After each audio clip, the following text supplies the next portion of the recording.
University. Usa ko ka student nurse. So, kaya na-interview naman ta last time. So, balik di ba ko sa mga teacher. So, ang mga to siyang level ka na goiter. So, ang akong mga istorya nimo kay mga pag-control o paglikay sa mga risgo pag-magsok na makalabutan sa goiter. Unsay dapat nimo buhaton kay di pa naman kay goiter kasi mga dapat kanon ingana para mas malikayan nato siya.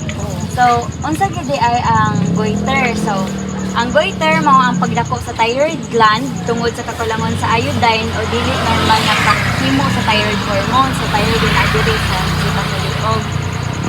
Ingon na siya sa World Health Organization ng 2023. Mahimong magresulta kini og hubag sa liog ug makaapekto sa pagginhawa, pagtulon ug metabolismo kung dili matambalan. Ang thyroid gland mao mag-control sa atong enerhiya, pagtubo ug metabolismo sa lawas. So, ang mga kasagarang hinungdan sa goiter na kay kakulangon sa iodine, kaon na itong iodine sa lawas. Iodine sa una, kay may panapabata. Tulog, bahin-bahinog. Kaya ako ng pagkaon, itong baso bitaw sa una nga niskape. Tulog na silang eskwela. Grade 1. Grade 2 o grade 1. Grade 3 gusto mo suki. Pero kaya namatay akong Paris 2001 man. Akong kamagwangan is 6 anyos pa. 1993 na isa na tao. 6 yung pa siya. Sige na kung nagbawa ka. Ang isa pa ni ma'am na kay kanang dili normal nga thyroid hormones ang hyperthyroidism or hypothyroidism. Napapudiri ang panunod family history sa thyroid disease. Nabang history na sa imo? Wala no? Sa akin ito, Pamilya? siguro. Kaya, inom sila kung agin sa trabaho.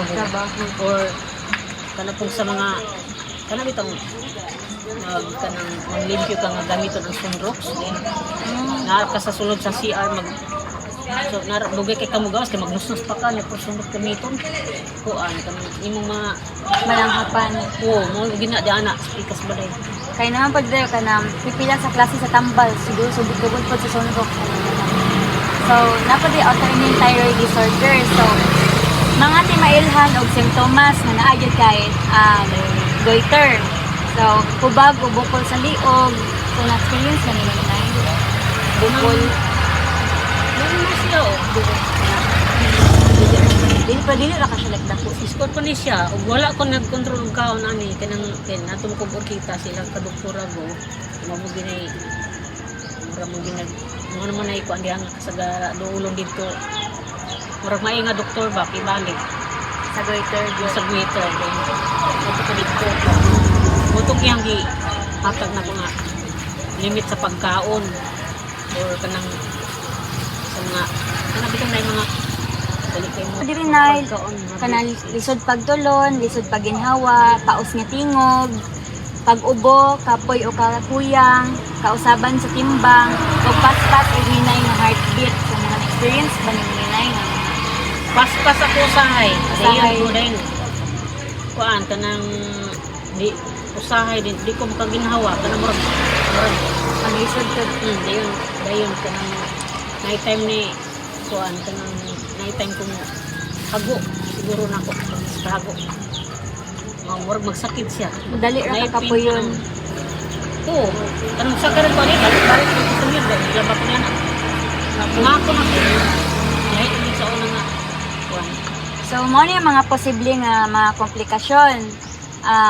Problema sa pagginhawa, para sa mong giingon, lisod pagtulog sa pagkaon, dili normal nga thyroid hormones. Alam mo, problema sa kasing-kasing, tungod sa wala na ko dito mga akong usahay kung paspas akong night time nga di ko siguro yun kusubid siya din kasi tungod din na sa goiter, siguro nakapikto na dito.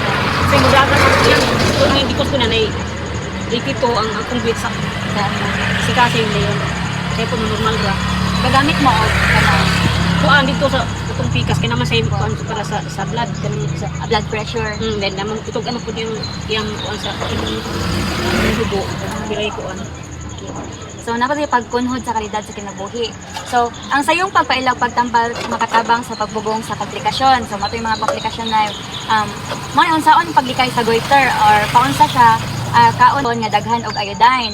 So kana na may goiter, so present naman ang imong goiter para dili Isa man pero ingon sila nga patuan ko sa kuan si Doc Jan nang nasa radyo na kung naa ko no sa sulod ang radyo kuan dito sa kuan bawal ka mapaon og mga sipol. Bawal kung nara sa labas okay ra kang mapaon. Dili kay ko kakuan to yung gikuan.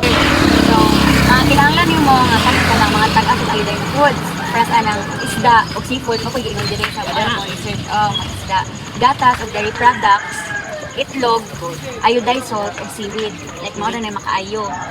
Nga, ang gusto og balansing pagkaon nga dunay igong nga iodine makatabang sa maayong pagtrabaho sa thyroid gland.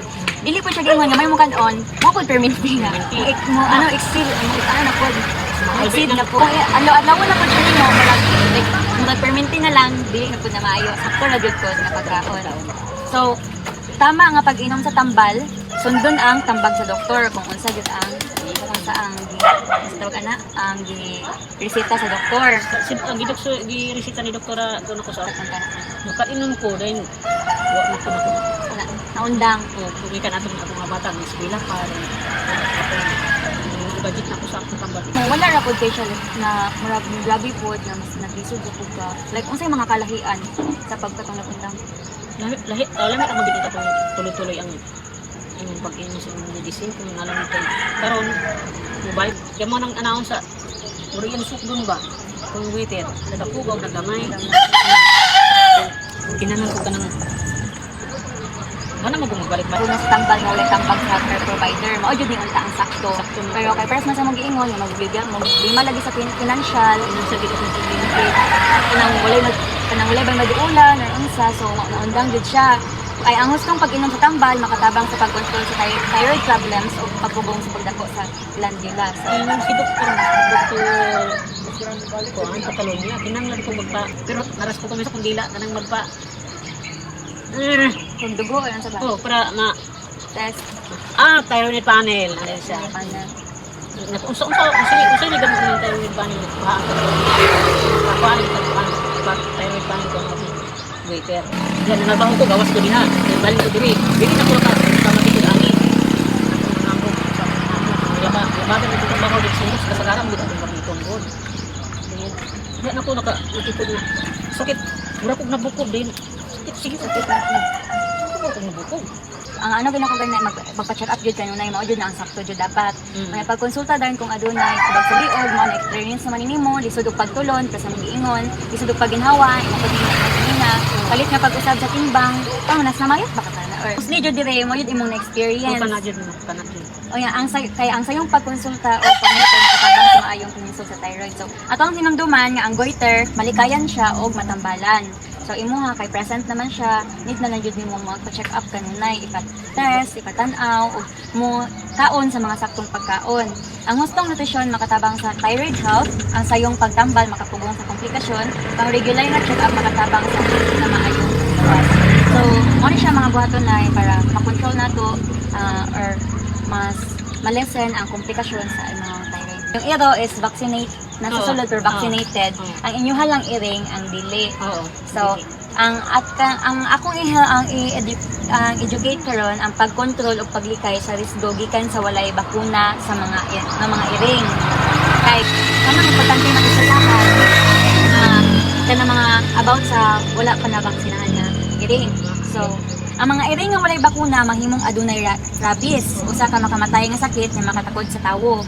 So, bisan naala na sila diri, wa ta kabalo basig na agyud na sila rabies. So, makatakod sa tawo pinaagi sa paa, deras, mga laway nga matandog sa samad o sa mata. So, delikado jud kay na siya. Kung mugawas na mga sintomas, ang rabies kasagaran makamatay. Apan 100% kini malikayan pinaagi sa bakuna o sayong pagtambal. So, unsaon man ang mga paglikay sa rabies. Una, pinakauna jud dapat kabukunahan ang atong mga alagang hayop. Mao jud ang pinaka-importante sa tanan. Sigurohon nga ang mga iring adunay regular nga anti-rabies vaccine, sunda ang schedule sa bakuna gikan sa veterinary or health center kay Tunay ka na ko. murag murag na naman talaga sa health center dili na Wala sa paano ba? dito sa main sa munisipyo. Dito na sa school ko. Responsable yung pag-atiman sa alagang hayop. Responsable yung pag-atiman sa sila tirit, sa pagkaon. Bantayi sunod sa balay ang mga iring, ayaw tuguti nga magsudoy-sudoy sa gawas, di kayo ang kontak sa mga ilaga o iring nga walay tag-iya. Kay pag mag-contact maguna sila sa mga iring nga walay tag-iya, nga galagaw-lagaw ra o mga ilaga, posible nga mas makakuha po sila sa sakit gikan atos na. Okay, wala may vaccine ang mga ang iring. O pag-maintainer sa kalimpyo, kung magunit dito sa sa iring, magugas dito kamot pagkahuman. Limpyo ang lugar kung asa nagpuyo ang mga iring. Una siya ang mga paglikay sa rabies. So, kano sa aman ta mangayo og tabang kung kabahin aning mga unvaccinated nga iring. Moadto din ka sa health facility kung napaakan o nagara sa walay bakuna o ilaga nga iring, lalom og nagdugo ang samad, dabaw na pag nakambrasan dayon. Nagdugo mo jud siya ayo og ang hayop wala mailihi o naglihok og katingad-an. So kanang murag nang luya na ang ang hayop gikan sa pagkambra sa imuha. So murag di na jud na to na magpantanaw